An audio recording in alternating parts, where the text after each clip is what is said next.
Kamusta, Scorpio? Welcome to Like a Tarot. Alamin natin kung ano ang energy na makukuha natin mula sa angel number at saka mystical cards. Mamaya naman gamit ang tarot cards, alamin natin kung ano ang past, present at future mo. Pero ikaw na yung bahalang tumukoy kung saan ka na sa reading na ito.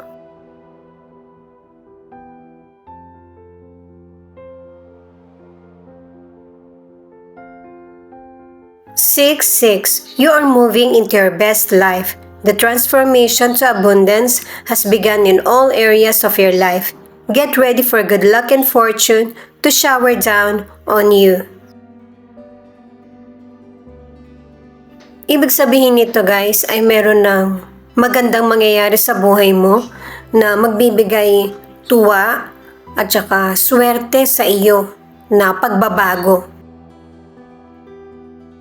Posible na may ibang Scorpio na nagkakaroon ng delay, yung mga decisions mo, o kaya merong nagiging hadlang sa mga plano mo. Marami nang magiging paraan para makapagsimula ka ng muli sa mas happy at saka mas may swerte na buhay. Dalawang cards naman ang kakailanganin natin para sa mystical cards.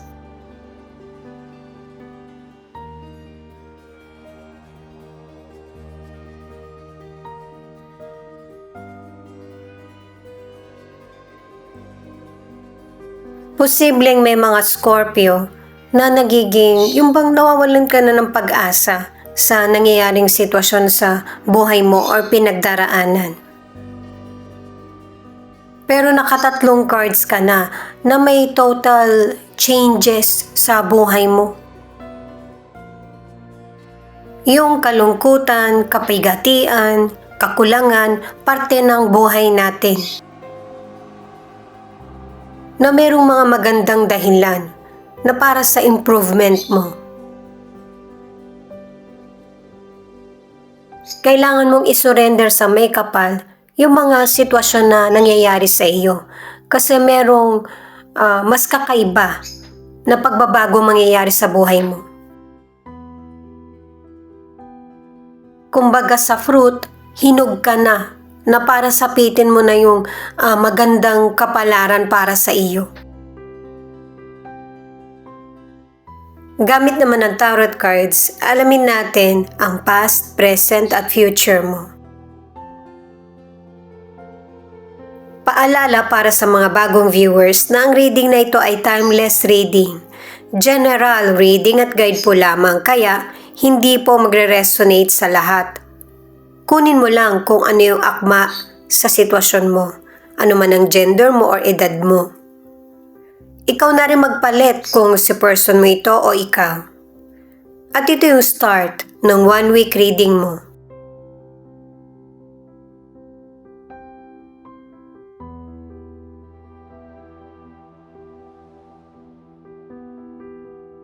Page of Wands, the World, the Magician.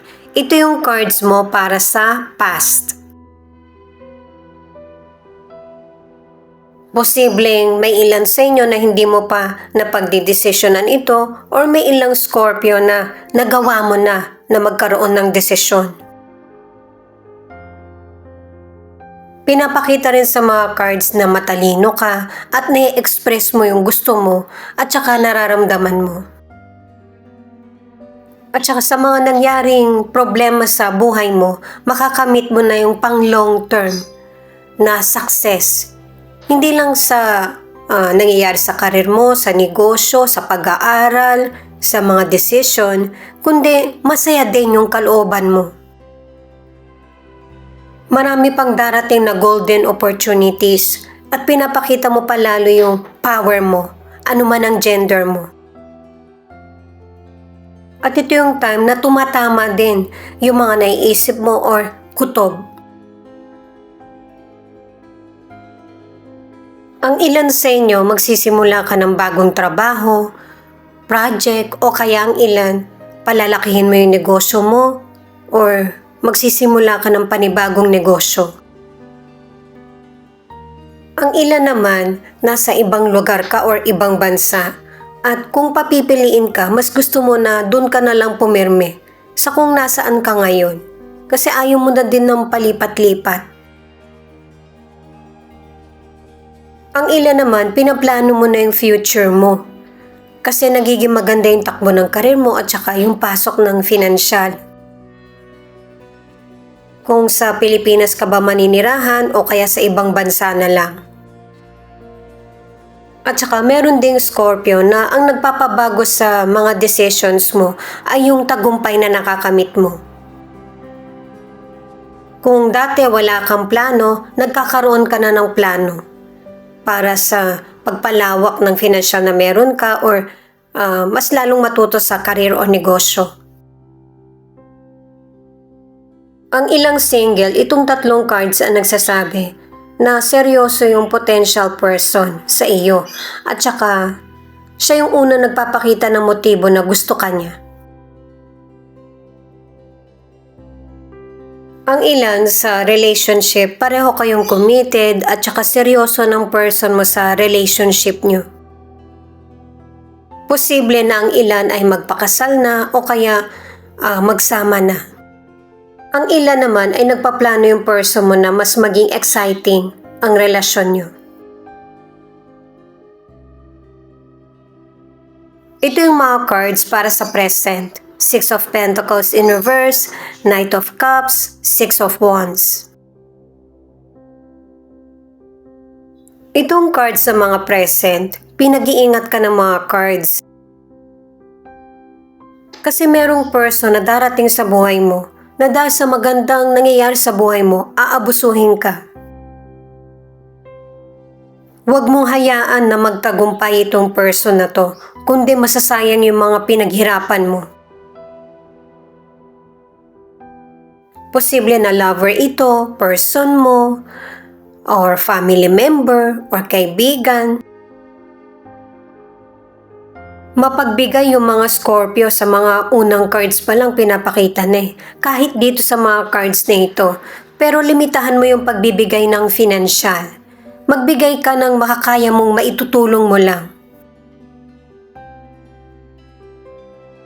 Hindi yung umuulit-ulit na ikaw na lang lagi yung nagiging sandigan ng person.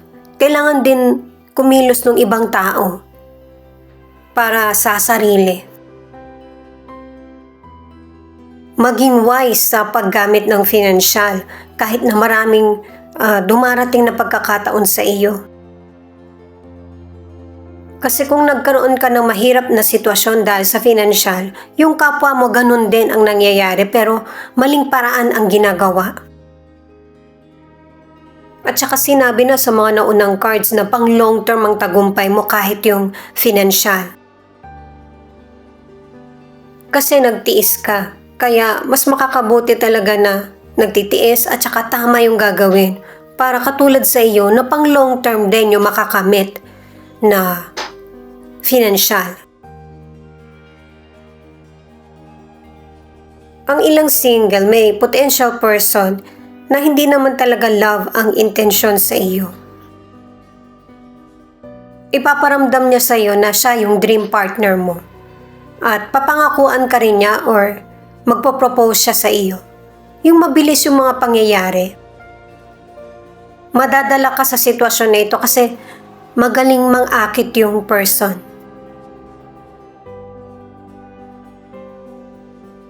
Sa relationship naman, kung pareho kayong kumikita o kaya isa sa inyo yung nagtatrabaho, kailangan pa rin ng respeto sa isa't isa. At saka ipagpatuloy ang sweetness sa relasyon. Hindi man masabi sa iyo ng person mo kung ano yung mga pinagdaraanan niya. Kailangan mauna ka ng umunawa. At saka, pagsaluhan nyo yung tagumpay na nakakamit nyo. Malaki man ito or maliit. Ito naman yung mga cards para sa future. Queen of Swords, Queen of Pentacles, Two of Pentacles.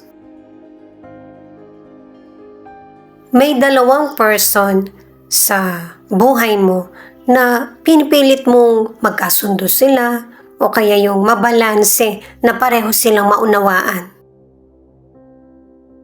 Kasi itong dalawang person sa buhay mo, may magkaiba silang opinyon at saka diskarte. Pareho din sila nagbabalanse sa situation para sa iyo.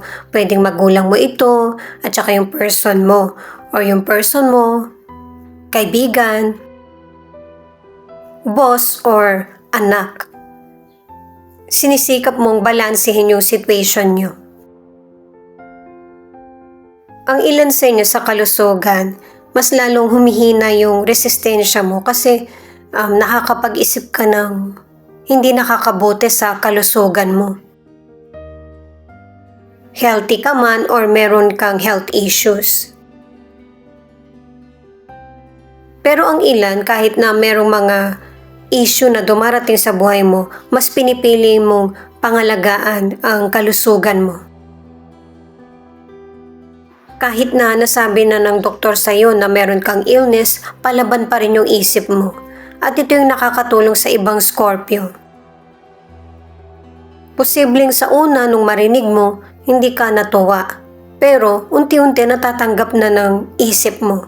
At ginagawan mo to ng paraan. Kaya may mga ilang Scorpio na healthy yung pangangatawan. Nagiging inspirasyon ka rin sa iba dahil sa disiplina sa sarili.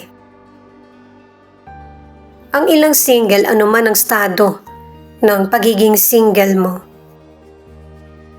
nagiging mapili ka sa person na makakarelasyon. Ang gusto mo kasi ay yung matanggap niya kung ano yung ikaw.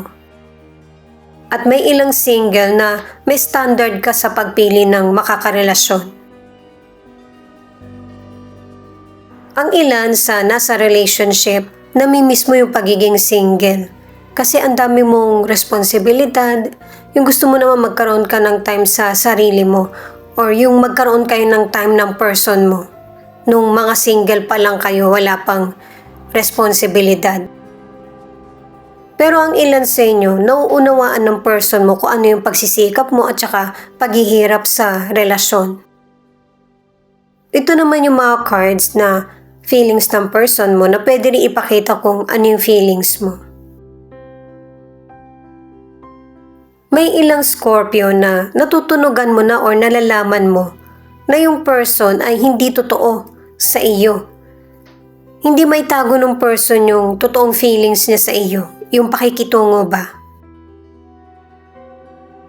Di ba sinabi na nga sa mga naunang tarot cards na merong person na yun yung ipaparamdam sa'yo na soulmate kayo, na magpo-propose siya sa iyo, yung mga puro pang-positive na maniwala ka sa kanya. Kung ikaw, marami ka pang gustong malaman sa person mo bago kayo magpakasal or magkaroon ng baby or magsama na talaga, hindi ka nagmamadali. Pero yung potential person or person na nagugustuhan mo, nagmamadali. Kung merong ilan sa inyo na naloko ka ng person na ito or merong nagawa siyang hindi mabuti sa iyo, ito na yung time para sa healing. Naka-4 na cards ka na. Kaya may ilan na hindi ka talaga nagmamadali sa mga situation. May mga maganda mang pagkakataon na dumarating. Isa rin ito sa ginagawa mong batayan, yung mga naging alaala nyo ng person mo, kung ano yung mga nangyaring good at bad sa relationship nyo. Ipinapakita rin ng card na ito na nagsisimula ng panibago itong person na ito at saka posible din na ang gusto niya ay magkaroon kayo ng yung relasyon muli, na pagbigyan mo siya muli. Gusto niyang ituwid yung pagkakamali niya. Pero itong card na ito, naka-3 cards ka na para sa bagong simula sa buhay mo. Meron talaga matatapos na situation na ito yung dapat na mangyari. Dahil sa ito yung nagiging hadlang, kaya may ilang Scorpio na matagal bago dumating yung minamanifest mo. Mahirap na changes yung mangyayari sa buhay mo para lang matupad yung mga minamanifest mo. May mga situation sa buhay mo na kailangan mong bitawan para makapagsimula kang muli. Ito naman yung ilan sa 12 zodiac sign na nangunguna sa reading na ito. Thank you nga pala sa mga nag-like, share, comment, and subscribe. Ingat po kayo palagi saan man kayo naroon.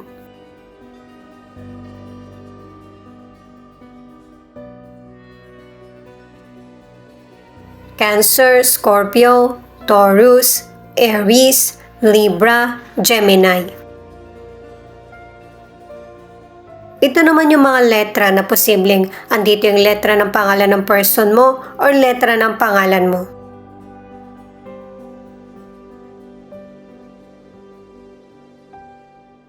V, J, B, L, Y, W, Z, D, P, U, S.